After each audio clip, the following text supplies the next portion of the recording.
I've now been chased around the shit-eating town and become such a miserable bastard because I am so miserable that I've now deconstructed a bunch of word studies, including miserable.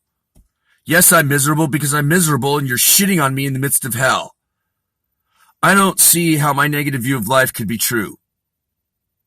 I don't see how my crazy 3-year-old version of God, the universe, man, nature, and everything could be true, but it was. I understand that when you're mentally ill, you have a very negative view of things, and sometimes you have trouble differentiating between the depression that is largely a result of your negative view of things. It's a result of your negative experiences and blah, blah, blah. I get that. I totally get that. Here's what I don't get. What I don't get is, gee, I can't see that, and it's weird because there's a steering wheel here. In other words, how can my insane 3-year-old version of life that I was born crazy be true? I'm crazy, but God's evil. How can that be true? I mean, I was 3. I experienced the devil attacking me through all of the adults. I knew it was about religion and that the devil was really their spirit of shame associated with being a Jew or a Catholic.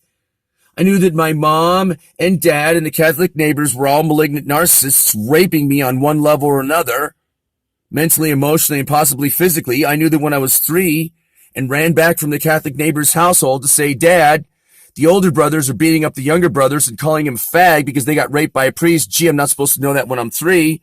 And he wouldn't listen to me because he was too busy reading his paper and being a dick. That not everyone is a malignant narcissist, but once your parents and your friends and your teachers and your preachers and everyone you know is a nouveau riche dick, and it's because God's a dick, and then God shows up and says, sorry, I'm going to make you sick because I'm a dick. See, that would have been funny if you would have waited a beat and then said, because wait for it, he's a... And now I'm sitting here going, I met a Jesus of love one time. God made my life a living hell. And then he said, sorry, there's no doctor. It's not your fault. You didn't do anything wrong. Don't buy into the fact that you're a sinner for being sick. I gave you this karmic challenge because I know you're the guy who will get through it. Yeah, but how can my insane version of reality be right? That everyone and everything is evil, everyone and everything is the devil, and even God is the devil. And when you read the Bible, at the end of it, I don't get dissuaded from that. But because I was so sick and didn't know I wasn't schizophrenic and had shit burrowing into my face that's not making me weep blood for 6+ almost 7 years, I thought it was crazy. I thought that when literally the devil showed up at my condominium in Telluride in 1987 and literally just was standing there next to my bed when I woke up, and literally a dark being scared the shit out of me and made me go to Madison, Wisconsin, a place I never wanted to go, to become a born-again Christian, to take on, in other words, fight with, the evil, alien, demonic spirit of Christianity that was raping and assaulting me.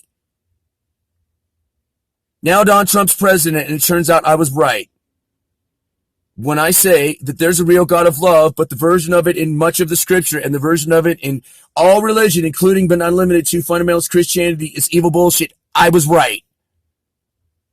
And the thing they call Satan is the spirit of paganism and the spirit of pleasure and the spirit of demonic indulgence on one level. And the thing they call God is just Lucifer and the spirit of death on another level, the spirit of toxic shame and guilt crushing you and saying, hey, we are the elites. We are whitewashed tombs, empty sepulchres that will not strain themselves to lift a gnat but tie up heavy burdens for men. Hurry up and work. We're poor and we need your money. Jesus needs your money. I was in one of those churches. I was waiting for them to cast the devil out of me, and it was spores crawling into my ear. They're praying for poor, sweet Dennis, who had a brain tumor and was going to die, and I said, he's having a brain tumor, stop it, and then he died. Before that, they talked him into thinking being gay was a sin, and he lived with his mom and tried not to be gay and failed and kind of creeped on me. And then he died. Why am I not allowed to sue these people for practicing religion without a license? For practicing medicine without a license, in other words, for praying for me and taking the last of my money from a poor, sick, vulnerable, crazy person that needed to take care of himself because he didn't know he was going to be sick for the next 30+ years. Instead, he gave it to African orphans. I hope some of those orphans got the money and not just the traveling hucksters and snake oil salesmen that used to come to our church and pray every day and every day. You got to gird your loins. It's a battle. Everything's a war with them. You were purchased with blood, and now you're God's slave. Do what he says and submit and shut up. I was on a fight. Now I met a boy on the run. I met a young man who's on the run from the Lord, who apparently now is an intergalactic death cult who will track you down to the end of the world with some Meshuggah evangelist on your flight saying you need to come back and submit. You need to be under submission. I once asked born-again Christians, this is when I realized that in the sense they mean it, Jesus is not only not Lord, but we need to not believe in a magical God of bullshit who won't save us and makes it worse. I said, if someone pushed the button, would the world blow up? Because he's arguing about climate change. He obviously doesn't think we're going to be here in 100 years. He doesn't care. I said, if someone pushed the button, the president, would we blow up? He said, no. Now I knew to ask that question, and I said, why? He said, because Jesus is Lord. And then I went, no, he's not. The devil's in control of this world.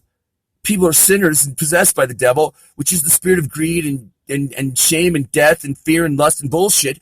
And we could blow up the world, and he would let us. And he said, no, he won't.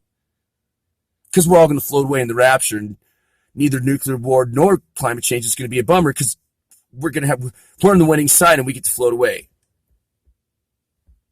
No, not going to happen. He gave us this earth. He said to take care of it. You can just use the same Bible to back up taking care of the earth. I heard of an NDE recently of a guy who went into the afterlife, and the Lord said he was working for some earth raping company, and the Lord said to him, why are you messing with this beautiful earth I gave you to take care of, and go back there and take care of it? Okay, later.